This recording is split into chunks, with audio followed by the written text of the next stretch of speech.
Are you wondering if you should leave the United States before the next election? Are you tired of just being tired? Are you afraid of the direction the US is going in? Do you feel like you just no longer belong? Well, I left the United States almost 2 years ago and I have no intentions of going back, and in this video we're going to discuss why. Like, why would you want to live anywhere else? Isn't it dangerous there? What about the healthcare? These are some of the examples of the questions and pushback I received when I said I wanted to move to the country of Panama. So let's dive into the 12 reasons why I never want to live in the United States of America again. And in no particular order, we're starting with patriotism. Patriotism is changing. America's number one. We're trained to say that and believe that in various aspects of our society, like as if the US is the center of the world. Let's listen to some of our sporting championships. The World Series. We only play ourselves. NFL. We're world champions. Again, we only play ourselves. Now, football, aka soccer, that's a world sport. Now, the World Cup, that's truly a global sport where you actually play other countries. You are a global champion. You are world champion. So why is it frowned upon to speak negatively about the USA? Isn't that freedom of speech? But no, you're a bad American or you're unpatriotic for expressing your thoughts or having an opinion. There's just a growing trend where everyone just seems angry and wants to prove a point or be right all of the time. Gone are the days of people having rational, calm conversations for understanding.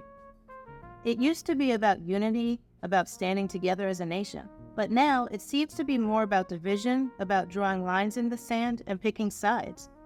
It's a heartbreaking shift to witness. And speaking of division, let's talk about politics. Politics is just getting uglier. I like to call it the divided states of America. Yep, you heard me correctly, the divided states of America. It's too extreme and it's getting out of hand. The labels, the attacks, the division, and the immaturity being displayed is ugly, and I'm wondering what rock bottom will look like. When did our political leadership turn into high school? It's so sad and embarrassing. The political landscape has turned into a war zone, where compromise and understanding have been replaced with hostility and stubbornness. Instead of working together to find solution, it feels like we're just throwing punches just to throw them. America has changed. It's not what it used to be. It's not like how I was growing up, and I'm pretty sure every generation says that. Maybe it is what it used to be, and it's just resurfacing. It feels like we're going back into time and not progressing. Kind of like it's trying to hold on to an identity that so many fought so hard to change. Histories are literally being erased and altered. So looking at the news for the United States while living in Panama has me disgusted and in disbelief. Everyone seems so angry, on edge, and entitled.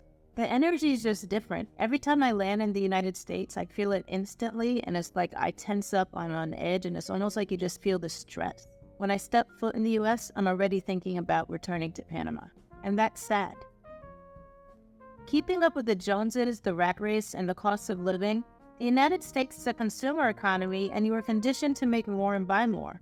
But for whom and to what detriment? Go to school, get a good job, get a house with a white picket fence, work until you're into your 60s, pay taxes until you die. How does that sound like a good dream to have? If I had to work until my mid-60s, I'd rather do it in a country that promotes living life, as opposed to a country that promotes work harder. Just work harder, work harder. Here in Panama, I was able to semi-retire early. I quit my 9-to-5 job. My living expenses went down tremendously, and I'm just able to enjoy life. My lifestyle was upgraded. I couldn't afford this view in the US. America, once the beacon of hope and opportunity, no longer feels like the land it used to be. The dream seems tarnished, and the promises feel empty. The rat race, the constant struggle to keep up with the Joneses, it's exhausting, and it's just a life I no longer wanted to live anymore. The media. Whatever happened to ethical reporting and getting the facts straight before releasing a news story? When did newscasters start inserting their opinions instead of just reporting on what happened, or doing their due diligence before reporting? It just seems as if people are more concerned with agendas and clicks than the truth and valid information. In general, media used to be a source of information, a way to stay informed. But now it feels like a battleground of opinions where facts are often lost in the noise, if there are even facts at all. Racism and extremism.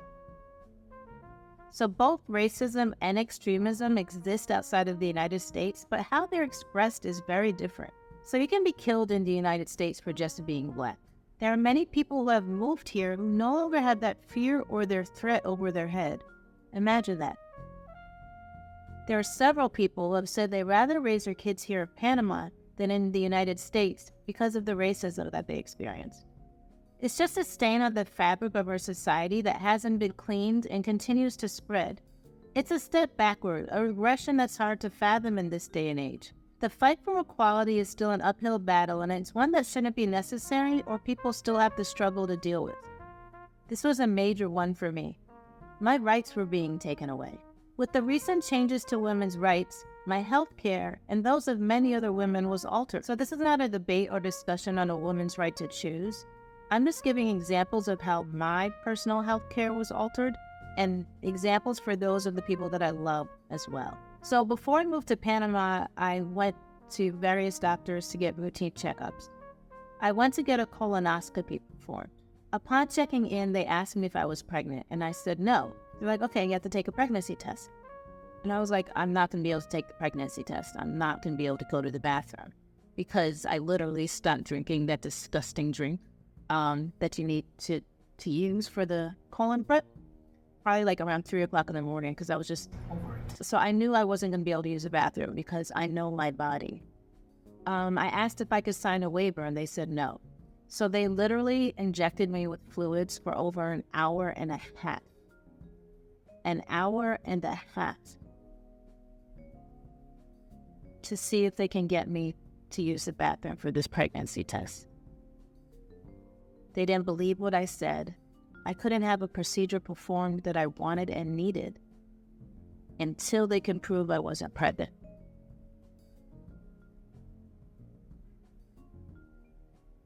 Do you know what that felt like? The doctor eventually came out to speak to me and asked me in person. And when I said for the 500th time that I wasn't, she then said I could sign a waiver. Why couldn't I just sign the waiver in the beginning? I also know someone who was sent to the ER because they were having seizures. They wouldn't help her with her seizures until they can prove she wasn't pregnant. How are you supposed to use the bathroom intentionally while you're having seizures? This doesn't make sense. Imagine if that happened to you or to one of your loved ones.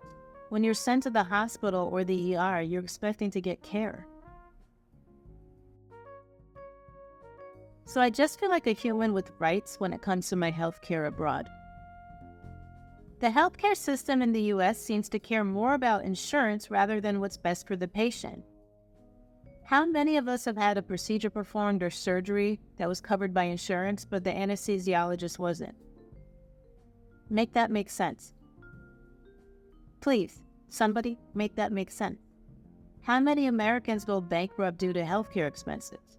In the US, as the years progressed, I felt more like a number than a patient. Here in Panama, I feel like a patient again, where the doctors take their time, they personally follow up with you, and you aren't paying with your left foot and your right arm.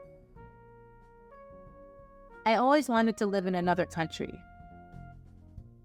So I never felt like I actually belonged in the USA, and ever since college, I always wanted to live in another country. But I allowed my career to defer that dream. So for the first time in my life, I'm living in a predominantly Black and brown country.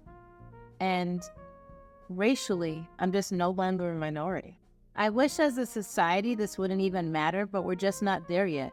But I will say I feel at home in Panama.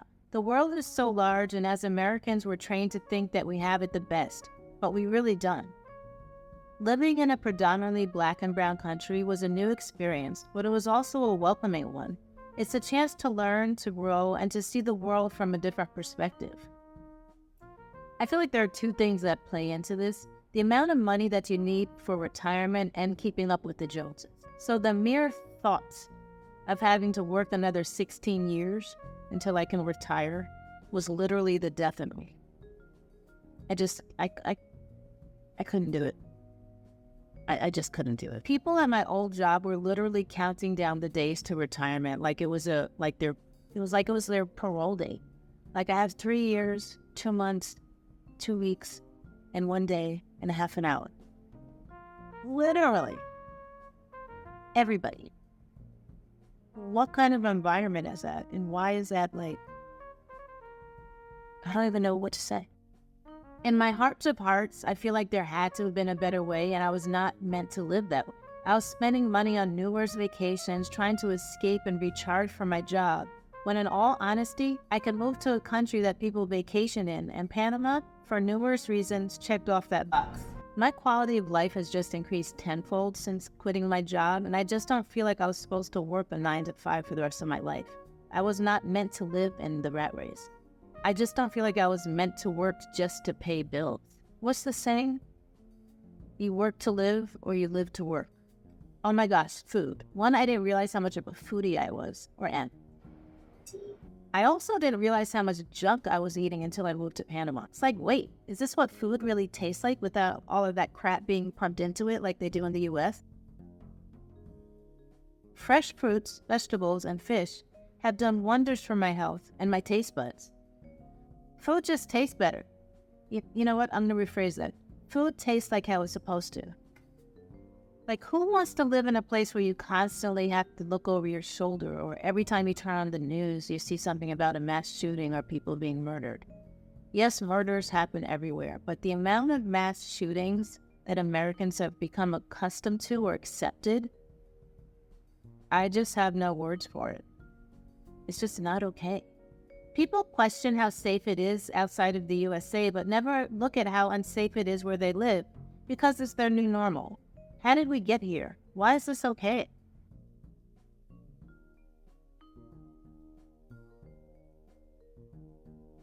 There are many people who have moved here who no longer have that fear or their threat over their head. Imagine that. I left the United States of America and I'm not going back. It's a decision that wasn't easy to make, but it's one that feels right. Sometimes you just have to leave what's familiar to find where you truly belong, are accepted, and where you can find your peace. Pardon the interruption. Unlock a world of exclusive content by becoming an Abroad Ability channel member. We are bringing you behind the scenes of life abroad with unscripted content that doesn't make it into the regular videos. Watch intimate glimpses into my daily life as an expat with cerebral palsy, including doctor's visits, ATM and bank runs, shopping, markets, holidays, and more. All recorded just for you. Welcome to the Abroad Ability membership family, and thanks to those who have already joined. See you soon behind the scenes of my life as an expat. Crap, this pun been... Looking at the... Oh my gosh. Okay. So looking at the news while that promotes living instead of I'm kicking the camera. Oh gosh. Now. So yes, both racism and extremism. Okay, so yes, both racism and extremism. But I let that.